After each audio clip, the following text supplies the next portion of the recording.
Buckle up, football fans. It's time now for Toyota Talks.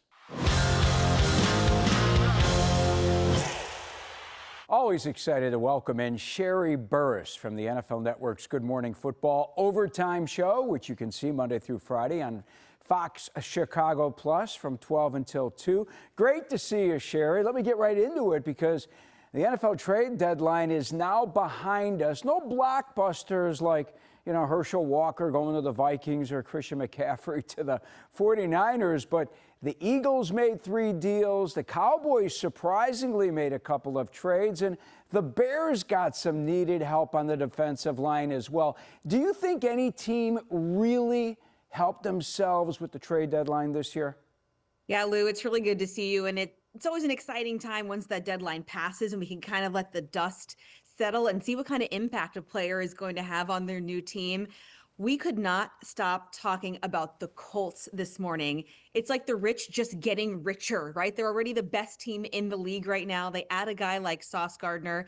He is certainly going to shore up their defense. They don't really have very many holes, and it looks like they don't have a lot of weaknesses as it is.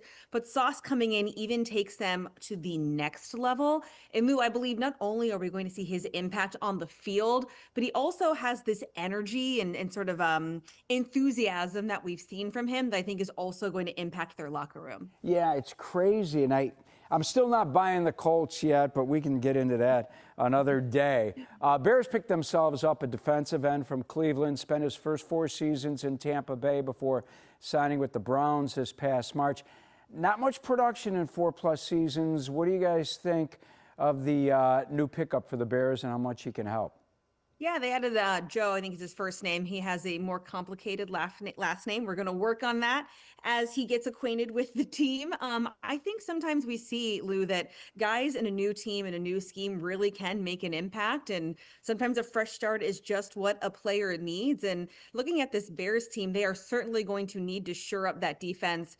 We saw what happened on Sunday. That was a lot of points. So they're not going to be able to do that as we go down the stretch here. And I looked at the schedule. There's a lot of divisional games coming up for Chicago. They have, let me see, Green Bay twice, I believe. The Lions still on there. 4 more NFC games, I believe. So they're certainly going to need some defensive help if they're going to slow down guys like Jordan Love, Jared Goff, and J.J. McCarthy, who has, now that he is back, he's looking really good. Yeah, Minnesota coming up in a couple of weeks. All right, what I love about Sherry Burris is she's from Chicago, Vernon Hills, not far from Hallis Hall. All right, were you like most Bears fans, like a Kyle Brandt, watching that game against the Bengals, begging for breath from all the back and forth?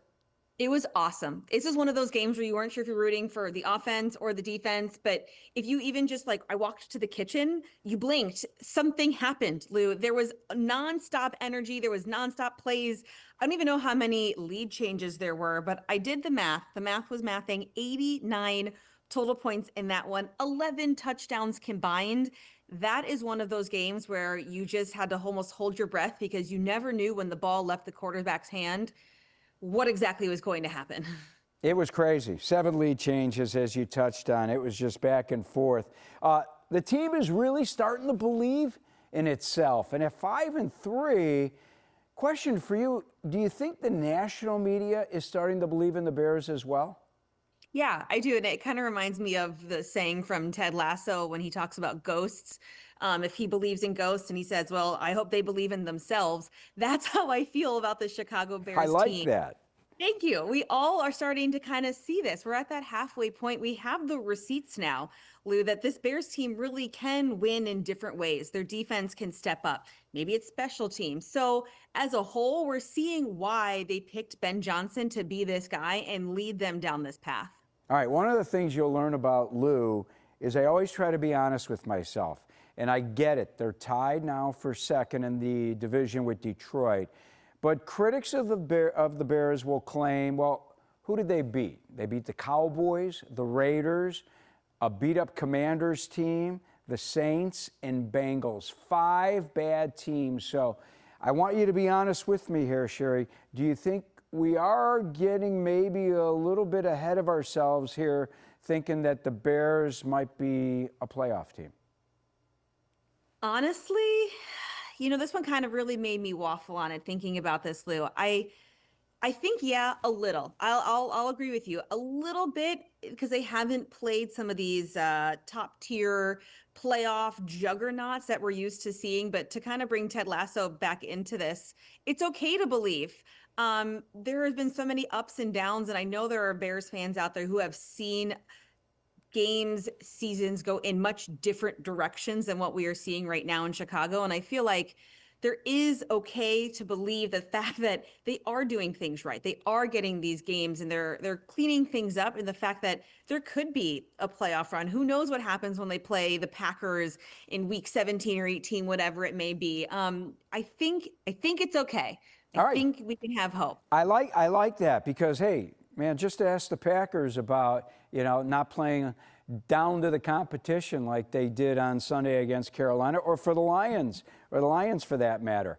Colston Loveland, Kyle Monangai, both rookies.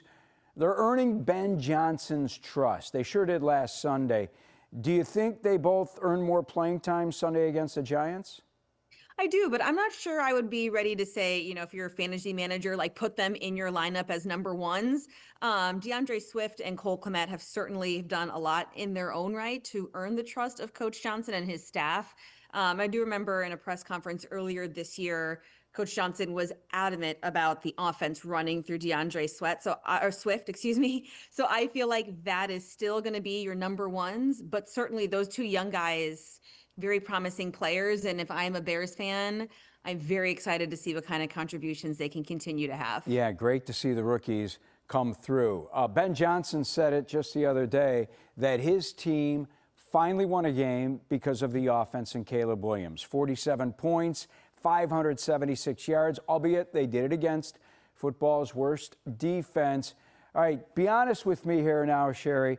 Are you on the Caleb Williams bandwagon, or do you have a ticket in hand, but you're just not ready to jump on?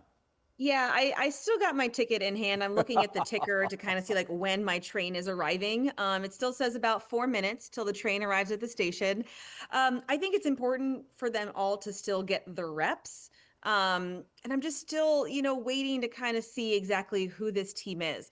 I feel like there's a lot of parity just in general right now in the NFL that we're seeing. The teams that aren't usually at the top, they're there. And, teams at the Ravens, the Chiefs, these teams that we're not used to seeing struggle are, and vice versa. So the fact that Chicago kind of right there in the middle of the pack, I have the receipts. I see what they're capable of doing, but I'm still going to hang on to my ticket before I'm ready to fully jump on that bandwagon. All right, I'm going to pull you on. That's it. I'm just going to pull you on. Is there Portillo's? Because if there is, then I am gung-ho also. I'll make sure that there'll be a Portillo's Italian beef waiting for you when you come back home. Ben Johnson said he's going to become more involved in special teams. The defense has not been good, crushed with injuries, though. Can the Bears win enough games with that shady defense, outscore teams, and still make a run for the playoffs? What do you think? I think it's going to be really difficult. I appreciate what Ben Johnson is trying to say and instill, particularly in his room, and maybe tell the media that we can jump on board to take your train analogy there. But I looked at the numbers, and the offense is scoring about 27 points per game. The opponents are scoring about 28. So you take in consideration, Lou, right, that crazy game where they scored the 47 points as the outlier. I'm not certain that this offense can keep up with how many points the defense is allowing. Like I said, they're about even right now. So I think it is kind of a tipping point that, as we saw, sometimes it's just a lucky bounce, or you pick the coin toss so your kick goes through the end zone on a windy game. There's certain things I think you can't anticipate that play into a factor that the numbers are just a little too close for me. All right. Giants are here in Chicago Sunday. They've lost 3 in a row. Their mojo as well when Cam Skattebo went down. Who do you like in the game on Sunday? I'm going with Chicago. You mentioned the momentum. It just kind of feels like it's shifting. The field is shifting. That it was on the Giants side. They had so many great young guys, but they are just so injury riddled on offense. Jackson Dart can only do so much himself there at that quarterback position. The Bears riding that huge win. That was also just so emotional for them.